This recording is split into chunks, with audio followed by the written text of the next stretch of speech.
Coucou les amis, aujourd'hui je vais réaliser des amuse-bouches omelettes plantain faciles et rapides à faire. Durant cette période de Pâques à la Pentecôte, j'ai décidé de vous proposer une dizaine de recettes comme je l'ai fait pendant le Ramadan. Déjà, bienvenue dans la cuisine de Marina. Tout d'abord, pour cette deuxième recette, j'aurai besoin des œufs, des oignons, du poivron rouge, un peu de persil, les saucisses que j'ai hachées, les carottes que j'ai découpées en dés, un peu de sel au bon cube, tous usages 100% naturel qui va remplacer votre bouillon. Pour ceux qui veulent avoir mes épices, je vous épingle les informations dans les commentaires, dans la description et dans la bio. Et vu que nous sommes toujours dans cette belle période de Pâques, aujourd'hui je vous montre comment faire des amuse-bouches simples et rapides. Et ce n'est que le début avec la Pentecôte qui arrive. Après avoir ajouté un peu d'huile de friture, je vais ajouter la moitié des omelettes. Je vais bien étaler sur la poêle. Vous allez laisser frire environ 5 minutes. J'ai baissé le feu les amis pour que ça ne brûle pas.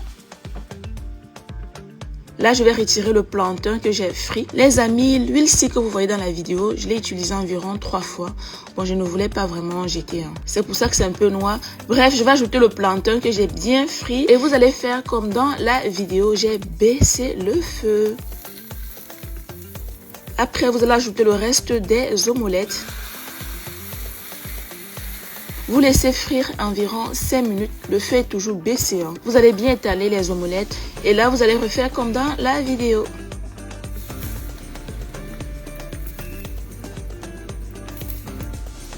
Moi, je préfère quand les omelettes sont bien cuites à l'intérieur comme à l'extérieur. C'est pour ça que j'ai pris le temps de bien frire tous les côtés.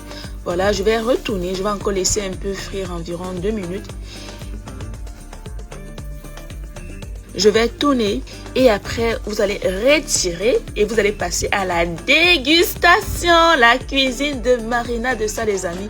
N'oubliez pas d'activer la cloche de notification pour ne rien rater. Voilà une petite idée d'amuse-bouche ou amuse-gueule à tester et à partager à vos proches. Bon, moi je préfère dire amuse-bouche et en langage familier on dit amuse-gueule. Les amis, dites-moi en commentaire, vous préférez dire amuse-gueule ou amuse-bouche? Et là je vais passer à la dégustation. N'oubliez pas de liker, de partager, d'enregistrer la recette. On ne sait jamais, ça peut vous aider. On se dit à demain pour une nouvelle recette. Bisous bisous.